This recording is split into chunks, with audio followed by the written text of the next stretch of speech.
ચાલો જે આપણે હે ને ગાર્ડનમાં જવાનું છે. ક્યાં જવાનું છે? અને ન્યા આપણે હે ને ઝાડ વિશે એના અલગ અલગ ભાગ વિશે શીખવાનું છે કે થડ કોને કહેવાય, મૂળ કોને કહેવાય, ફૂલ કોને કહેવાય, પાન કોને કહેવાય. ચાલો બધા રેડી? ચાલો બધા અહીંયા લાઈન કરો.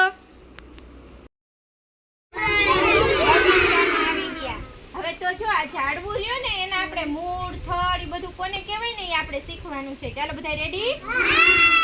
ચાલો જો આ રહ્યું, આને શું કહેવાય? આને મૂળ કહેવાય. શું કહેવાય? અને મૂળ રહ્યા ને જમીનની નીચે હોય. ક્યાં હોય? એ મૂળમાંથી પછી જો આને થડ કહેવાય. શું કહેવાય? થડ કહેવાય. પછી જો અલગ અલગ રહી ને આને બધી ડાળખી કહેવાય. શું કહેવાય? પછી આને શું કહેવાય? પાંદડા. Very good. પછી જો આવી રીતે આ ડાળખી પાંદડા પેલા છોડ થાય, છોડમાંથી ઝાડ થાય. બરાબર?